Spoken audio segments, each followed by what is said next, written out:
Hey, take it or leave it, Jack. It's a one-time offer, huh? Clock's ticking, baby.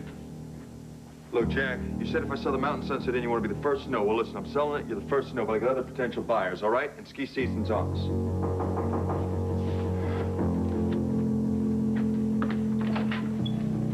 Oh, it feels so good to have changed my cadavers. No, I said 1.5 million, Jack. That's the price. Oh, come on. You can do better than that, Jack. Look, Jack. No, Jack, I am not desperate. I just want you to be the one to get it, all right? That's your best offer. All right, Jack, guess what? Congratulations. You just bought yourself a ski lodge. I'll have the papers over there today, and I want the check before the close of business. Who bought the lodge? Jack Marlin. Didn't take a brain surgeon to know that I was over a barrel. He offered half of what I was asking. Well, Max, that's $750,000. It's great. Yeah, that's $750,000 short. We'll think of something. We better. Because if I don't come up with $5 million, I'll never see my kids again. Hey, welcome aboard. If you'd given me a little more notice, I'd have had some donuts. Oh, but there's coffee. Hi, honey. Hi, Cass. What's going on? You sounded so cryptic on the phone. Well, I wasn't sure if anybody could hear me, but I found a little something out about the Kramer family history the other night during the storm. From Melinda? Well, it's been next to impossible to get any time alone with her. You know, Dorian is always there. Well, she's afraid to leave the two of you alone. She's afraid, period. Yes, but we both went out that night. Yeah, and Dorian was with me. Yeah. Well, when Ian brought me home that night, we found Melinda sleepwalking in the midst of a terrible nightmare. I mean, definitely something from her childhood. What was it about? Mostly about her and Dorian, but she was very upset during the dream. Well, was it clear why? No, not really. It seemed as if Dorian were locked up, and my mother was trying to comfort her. But a sudden clap of thunder woke her up. It took a few minutes, and when she got oriented, she mentioned a Miss Stonecliffe. Who's that? Apparently a nanny of theirs when they were children, and our grandmother's nanny before that. But she was going to get into more detail, and Blair interrupted us. And then Dorian and I arrived shortly thereafter. Yeah, and I brought Mom upstairs, but she was really too tired for me to get any more information out of her. Well, I know a little bit about Charlotte Stonecliffe.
Melinda, what is it? The music.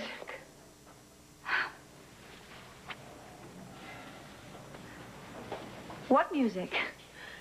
Mother's music. It cascades through my head. Do you remember when we were young and Mother would sit at the piano hour after hour composing? Melinda, that was a long time ago. And Miss Stonecliffe would tell us to be quiet, and no matter what we did or where we went, those wild arpeggios followed us. You don't have to think about that now. Stop it! I know exactly what you're trying to do to me.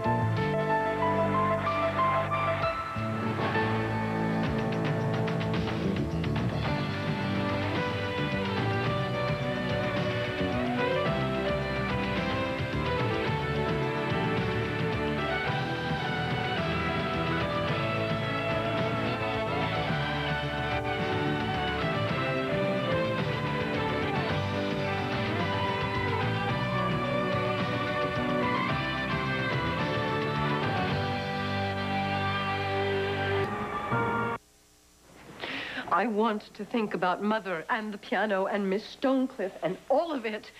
And you keep trying to shut me up. And that's why these awful memories keep coming back, because you won't allow me to let them out. I don't want those awful memories to continue to haunt you. Neither do I. And when I was in the hospital, we learned to discuss them when they came up. And then they lost their weight. And they became more ghost-like. And they would disappear completely. It's obvious that we have very different approaches to dealing with pain. You can have yours, but you let me have mine. You hover over me like Miss Stonecliffe, not allowing me to speak. And every time I bring up a memory or ask a question, you change the subject. Those memories are just as painful to me as they are to you. I have just worked very hard my whole life to free myself from them. Have you?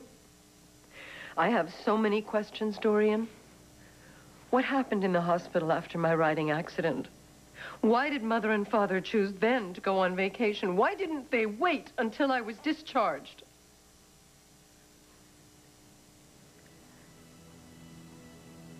Our mother was frantic after your accident. Because of your arm, her concern about your ability to play music again. She needed help.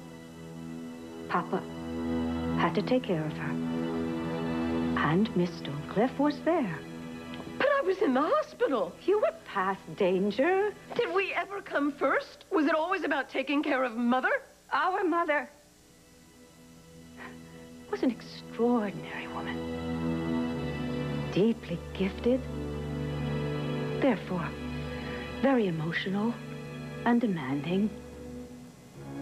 Papa and Miss Stonecliffe had to take care of her.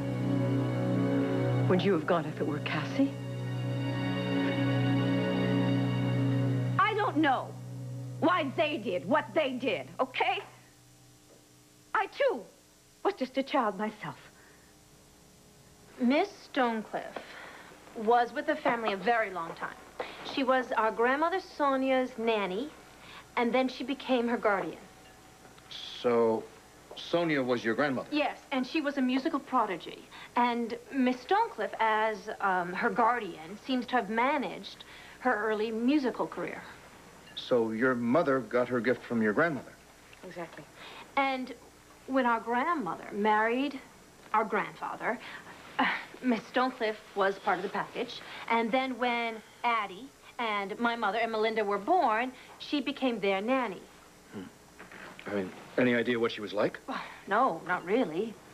Well, judging from what my mother said about her in the dream, Ms. Stonecliffe was very protective of our grandmother and a very important part of the household. It sounds like Miss Stonecliffe could fill in a lot of the gaps in the family history, right? Well, why didn't I think about her before? Well, these things happen at their proper time. And now seems like the right time to contact Charlotte Stonecliffe. Except Blair and my mother figure she must be dead by now. Well, if she was your grandmother's nanny, she would be fairly old. Why? Why is it that every time I feel like I have some thread to the past, it breaks? Not necessarily. We still have our lunch date with my mother. Just the three of you? Yes. All right, maybe we'll find out something more then. If we are careful. Well, don't be surprised if, at the last minute, Dorian finds a way to, invite herself along.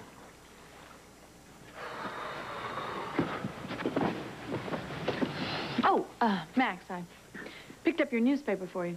What are you talking about? I don't have the paper delivered. It's right here.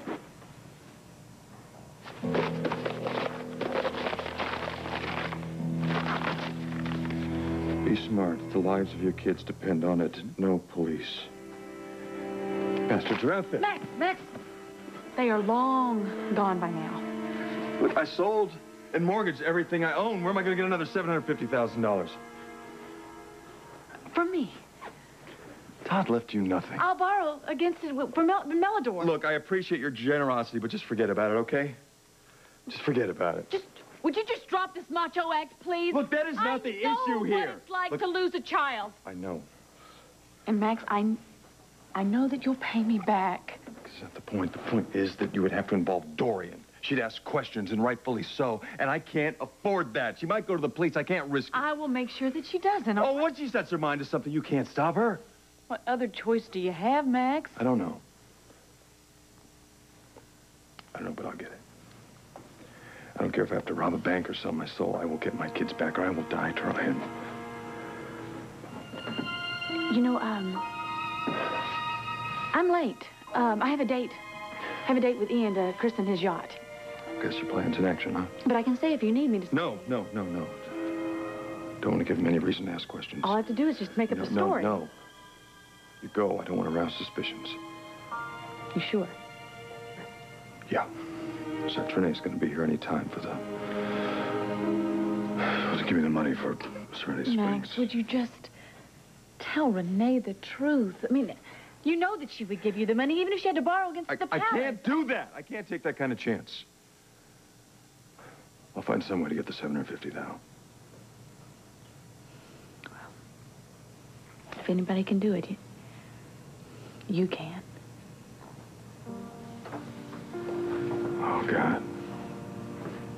I just can't bear the thought of Frank and Leslie out there terrified. Max, it's like what I told you last night. Whoever the kidnapper is, it's not worth it to them to hurt Frank and Leslie. They're fine. They're alive. Yeah. I'll be back as soon as I can, okay?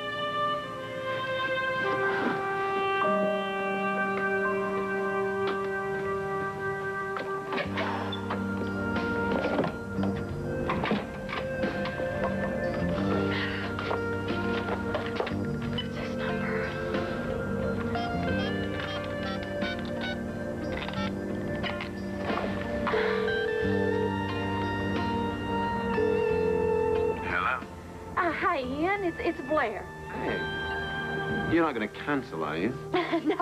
No. In fact, I'd like to come by a little earlier if you don't mind. There's a big favor I'd like to ask you.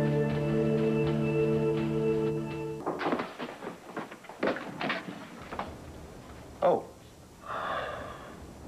This relationship's honeymoon period sure didn't last long. I am sorry, Jakara. I forgot all about it. Obviously. You were the one who asked me to bring over tapes of various artists so we could give them a listen and I could bring you up to speed about them. Yeah. Well, if you decide to invite me in, of course. Listen, this is really not a good time. Did I interrupt another one of your romantic interludes? No. Are you still in the midst of the one with Blair that I walked in on last night? Look, my personal life has got nothing to do with our deal. Because though I may applaud your stamina, you better know with me the work comes first. Look, Blair's got nothing to do with this, okay? Fine. You want to come in? Come on in. Come on. You want some coffee? Fine. Let me brew you up a pot of coffee. Have a seat. Why don't we sit and discuss music theory? Look, I'm sorry if I jumped to the wrong conclusion. Thank you very much. Why don't I leave you the tapes and you can listen to them later? All I wanted. Thanks. Call me when you've heard them. I will. Oh, wait. That heavy. The guy who's trying to muscle in on Blue Jay that I tossed out of roadies. Tommy Gregory? Yeah. How dangerous is he? I'm sorry. You were my big sister. You must be as baffled by the past as I am. But I try to live in the present. Don't you think I want that, too? If I hover over you, it's only that I worry so much about you. I'm sorry. I don't know what came over me. I don't know why I lashed out at you and accused you of these things. No, you've been so generous. This visit and all my medical care. If I do these things, it's because you're my sister. Even so, you don't have to. And I love you. I've always loved you. I always will. And look at how I repay you. It's just that I'm so agitated. It's like before I started my new medication, and Oh, my God, do you think that I'm building up a resistance to it? No, don't be silly. No, maybe I should call Dr. Angel and have him change my prescription.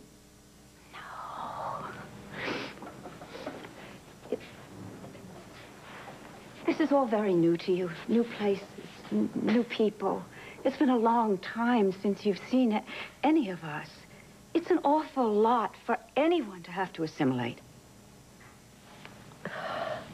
Even someone completely healthy? I thought it would be a good idea for you to come here, but maybe I was wrong. Whatever it was not your fault.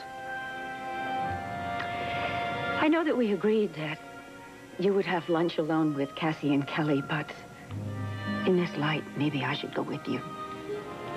Yeah, maybe. I only want what's best for you. I'm scared, Dorian. I'm very scared.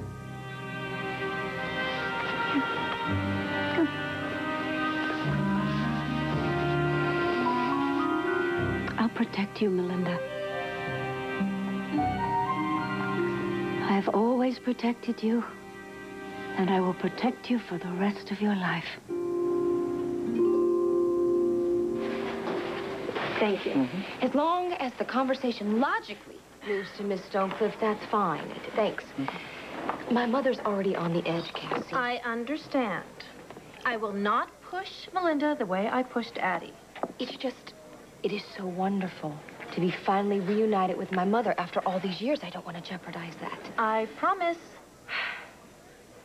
You know, I've begun to realize how much of what I do and what I don't do is a direct result of this empty feeling I have in my soul.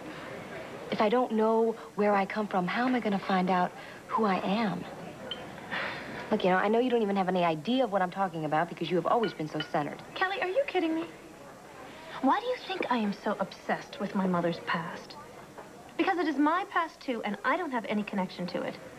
I went to Austria to find David, hoping he would give me a clue. And that's why I was so upset when he disappeared. I grew up without a mother, too. Forgive me. I forget how much we are alike. And Blair? I mean, it's hard enough to find out who you are when you have all the information. When you only have secrets and lies, it's next to impossible. And that is the real Kramer family legacy. And the Kramer cousins are going to break that chain. The two of us, anyway, can. Blair, unfortunately, doesn't seem too bothered by it. Well, listen, Kelly, Blair dealt with a lot of her past when she tracked her mother down and brought Addie back here to deal with mine. Guess we all are damaged.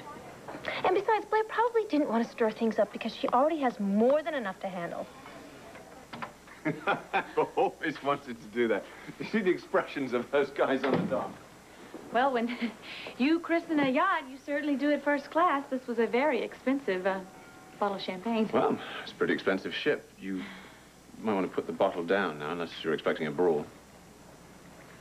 Are you? A what? Expecting a brawl. The broken bottle. Oh, no, here. You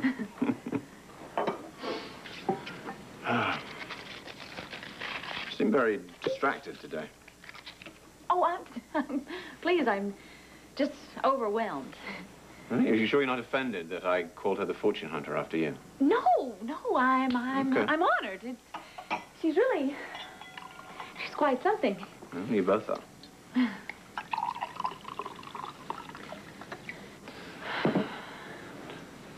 To the fortune hunter.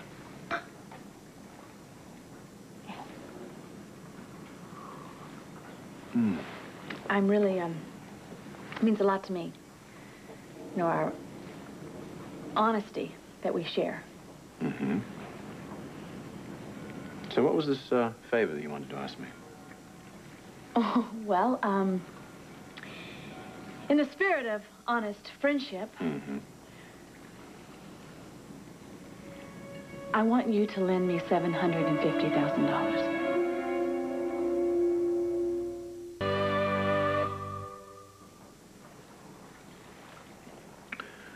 So you need this money as $750,000 as some sort of investment?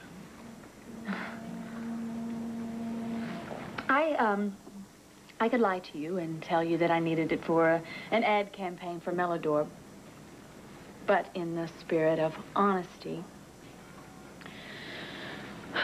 this money has nothing to do with business. Oh, I just love this truth game. It's strictly for personal reasons. Do you have access to those amount of funds? Oh, come on, you know I do. Ever since I got my full inheritance. Right. Well, I guess you caught me. But I am intrigued. What could have happened in the life of Blair Daimler that she would require $750,000?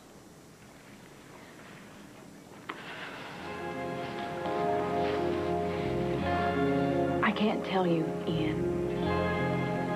But I can tell you it's a matter of life and death. Whose?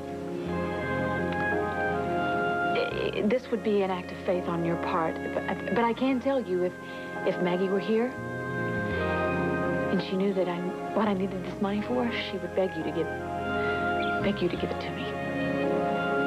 What does Maggie have to do with this? Tommy Gregory manages talent. And he's also involved with a group of gangsters that have a strong presence in certain segments of the music business. And possibly elsewhere. Could be. Convenient marriage. Well, that's one way to put it. Look, I was kind of worried that after the way I threw him out of Rhodey's, that he might want to retaliate. I told you RJ took care of it, so why are you still worried about him? Well, I'm not. It's just I was, well, I was wondering if he might try to get even some other way. Well, it took the light bulb a while, but it just went on. What's that supposed to mean? I just realized why you suddenly don't want to listen to those tapes. I told you, it's just not a good time for me right now. Bull. You're spooked about the whole partnership. You're worried that Tommy Gregory's going to try to muscle his way in. You got me.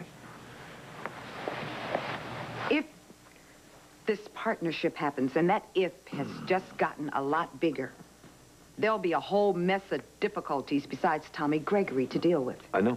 Now, if I can't count on you when things get rough, then there's no way we can do business.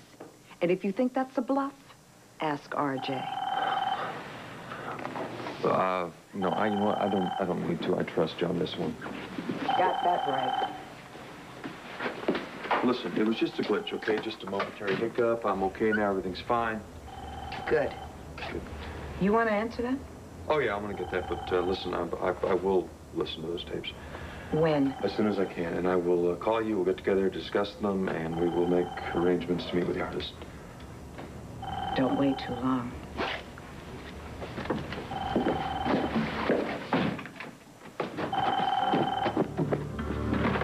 Hello.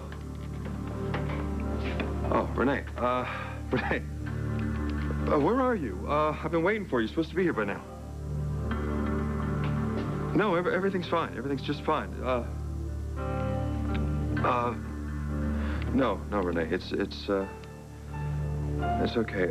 That's more than enough. That's the money you purchased Serenity Springs with will be just fine. That's all I need to get myself out of trouble. It is such a lovely surprise having you join us, Mother. I didn't want to miss the opportunity to have an official Kramer family mother-daughter lunch. The only ones missing are Addie and Blair. That's true? I wonder what Miss Stonecliffe would have said to know that one day we'd have daughters of our own. I'm sure that she'd be very happy for us. With all the chatter, you haven't touched your lunch. Don't you like it? Oh, it's delicious. I can't imagine a childhood with a real-life Mary Poppins. But she wasn't.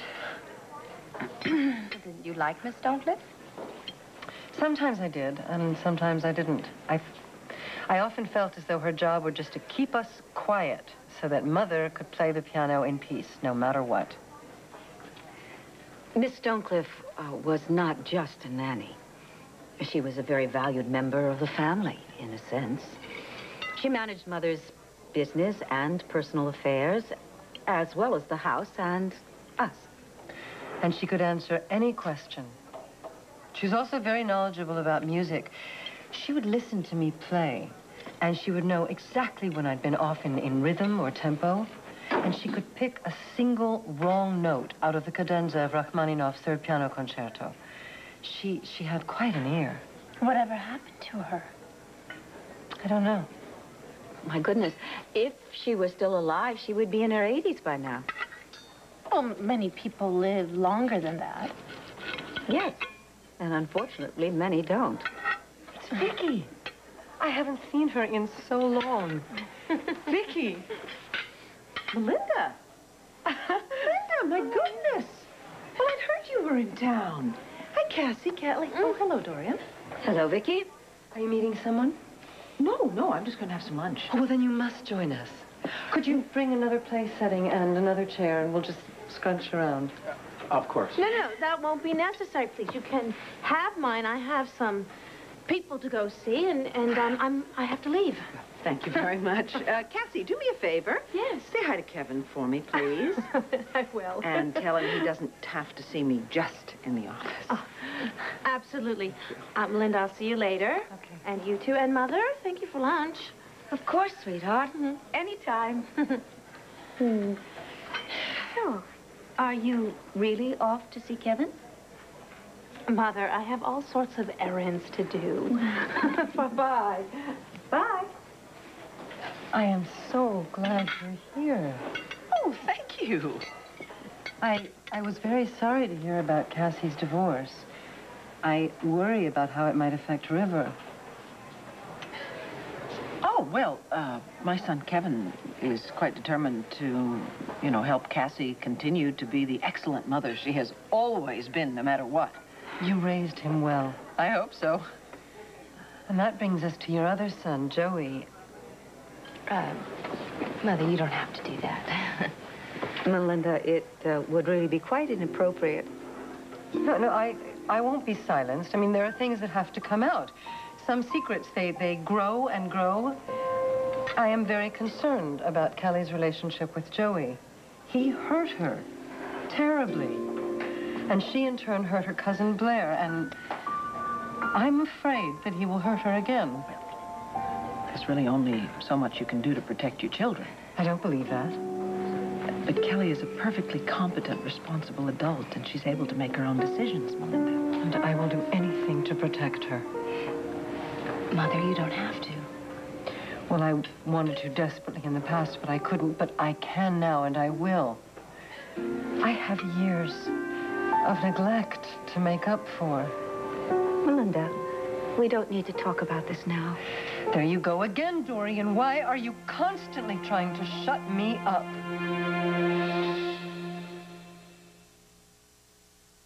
Ian, I'm not saying that the $750,000 that I needed is connected to Maggie. I'm saying if she were here, she would definitely understand the enormity of the situation. But you won't tell me about it. Can't. As I said before, it's an act of faith. And life and death. Do you trust me, Ian? I don't know. Ian. But how can I turn down a life and death request from such a beautiful woman? Yes, I will lend you the money. Oh, thank you. Thank you. You are gallant, you are wonderful, and you, my dear friend, are a hero. I'm not completely convinced that this isn't a con, but... Oh, please take my word. I remember Robert Redford saying something to that effect in The Sting, although I do find you considerably sexier than Robert Redford. This is 100% serious.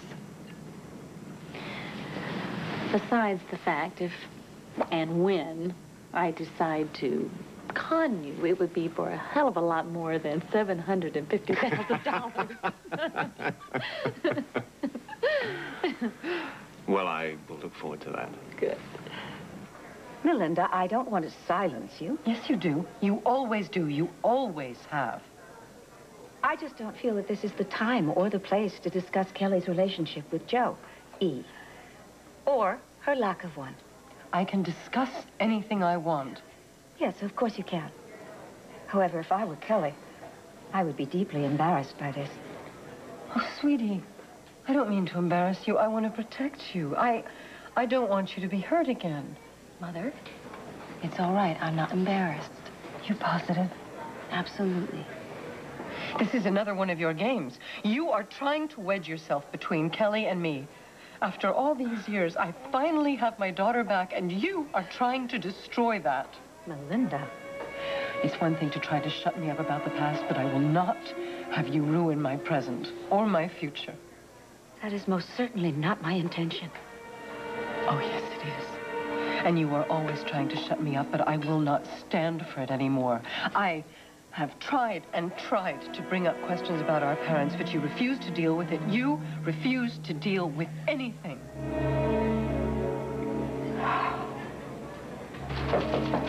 Oh, hey. How was your lunch? Well, you were right. Guess who managed to join us? See? Never underestimate Dorian. So, sit down. Was it a disaster? No, not exactly. Actually, there was something mentioned that I would like your take on. The subject of Miss Stonecliffe came up. How did you do it? Well, I can't take credit for it. Melinda opened the door, and Kelly walked right in. Good for her. So? So, my mother said that if Miss Stonecliffe were still alive, she would be about 80 now. Mm-hmm. Which isn't the same as saying she's dead. Exactly. My feeling is that she is alive, and my mother knows about it. There's only one sure way to find out.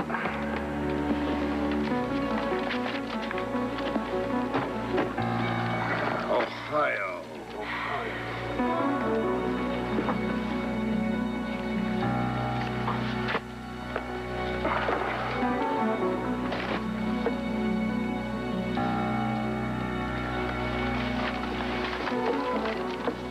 Yeah. Residential listing for Canton.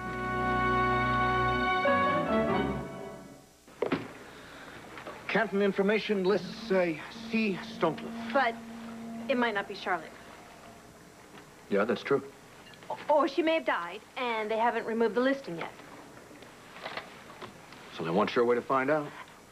Listen, when my mother found out that I went to Austria to see my father, he disappeared. And I think that Miss Stonecliffe and my mother may still be in contact. And if we identify ourselves, then Miss Stonecliffe could tell my mother, and then she could disappear. All right.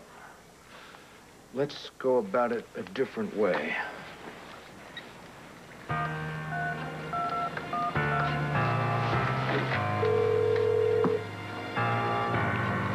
Hello?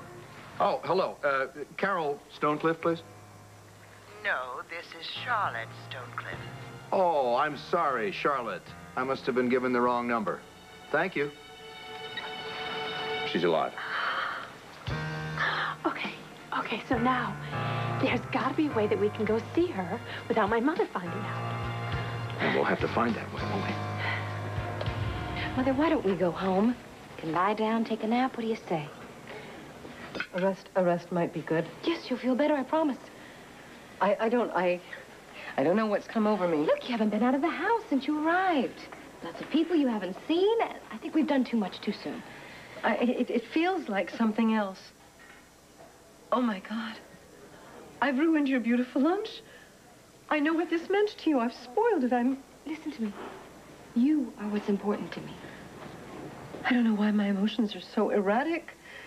My God, what's happening to me? Listen to me. Listen. If you panic, that's not going to help you. Why don't we remember your meditation exercises, okay? I was fine in the hospital.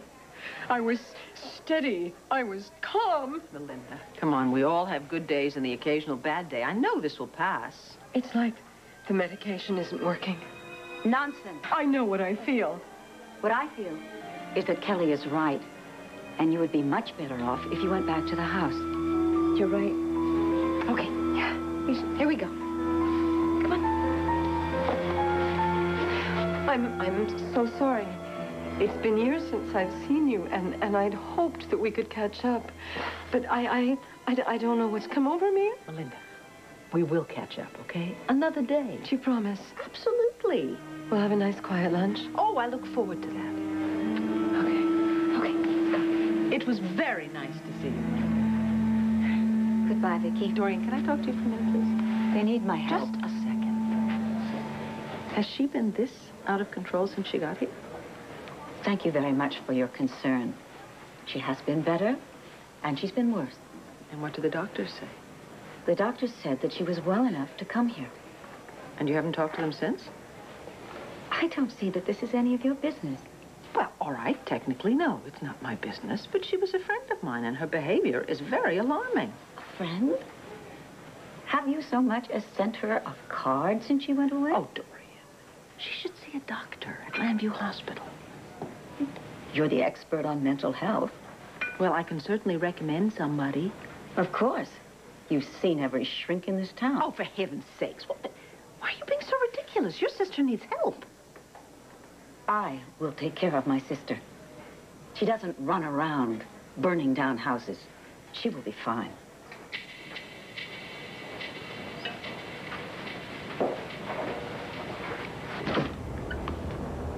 I do believe the amount you were short towards the ransom was $750,000. How? Well, I told you not to borrow money against another money. I didn't. Todd? Nope. You didn't go to the loan shark, RJ, did you? Absolutely not. This money is squeaky clean.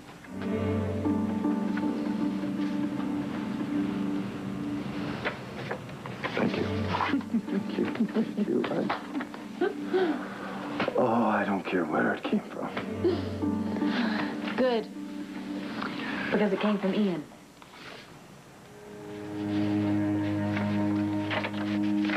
I don't want it.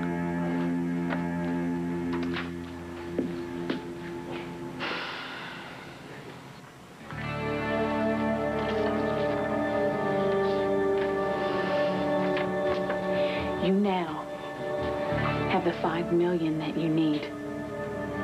Your next move is to bring your children home.